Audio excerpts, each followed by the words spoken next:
Miss Shapen, 12 feet long, constructed of quarter-inch plywood and covered with 2 layers of fiberglass, gained her name by an error in our construction.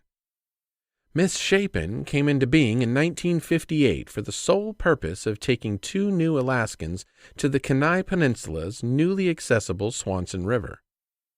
Miss Shapen was conceived and constructed in 1 work week of evenings late in the spring of '58. In the water, she was stable with her 24 inches of free board and high bow. The bow is what gave her the name. One of Miss Shapen's gunnels was longer than the other, causing a wow in the bow. She always looked like she was turning to the right, even when turning left. The balance of her lines were fit and perfectly suited for her reason for being. Frank Ackerman and I, the builders of Miss Shapen, took her to the Kenai each Friday evening and brought her back home Saturday night for most of the summer of her birth. The Swanson River, a newly discovered fishing stream, produced catches of rainbow trout, small in size but huge in numbers. Frank and I were novice anglers and made the mistake of bragging about our Kenai catches until a couple of our friends began believing us. Given another opportunity, I wouldn't have told a soul about the Swanson River rainbow. For the first few weeks of summer, Frank and I had the river to ourselves. Just us and the river and the fishing. Then, one Friday evening, as we pulled into our customary parking spot on the river's edge, we saw another car with an empty canoe rack on top. We were, maybe not devastated, but surely disappointed to think that someone was on our river, catching our fish and seeing our moose. And then we recognized the car as belonging to one of our friends. The week before, Frank and I had accidentally found a small stream entering the Swanson. The Swanson, in many places, is more swamp than river. At one of these swampy spots, a side stream enters at just such an angle that it melts into the river a few yards from where it emerges from a tangled growth of willow, which further hides the stream from a boater.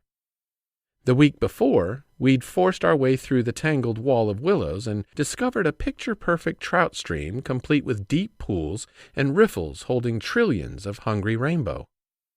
We thought we'd died and gone to heaven, and, to our regret, we were free in telling our friends about our discovery. Now, they were in their canoe on our river, waiting for us to find them and show them our new magazine cover-like rainbow hole. Seeing our friend's car parked in our spot and knowing they were upriver in their canoe woke Frank and me up. As we went up the river, we resolved that we would never again say anything about the Swanson, the rainbow, or our newly discovered rainbow factory.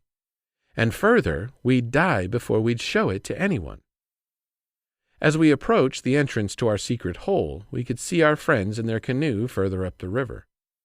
We let them get out of sight around the bend, and we slipped Miss Shapen into the clear water, slough-like little stream's tall grass-lined delta. We pulled Miss Shapen as deep into the willows as we could, which perfectly hid our presence from anyone traveling the river and not knowing the little stream was there. We fished and we fished. We caught and we released, and we heard the putt-putt of our friend's outboard going up and down the river, oblivious of us secreted away beyond the searching eyes. We never again told anyone of our Swanson River successes or the location of our private fish hatchery. We even almost lied when our friends asked where we were as they motored up and down the river, not finding us nor the fish. We let them go away thinking our tales of the previous week's trips were just fish stories. I don't think they ever fished the Swanson again, and, if you've heard about the Swanson River rainbow, I know you didn't hear it from Frank or me. And don't go running down to the Kenai when the ice goes out. You don't believe there really is such a place, do you? Or there ever was a boat named Miss Shapen?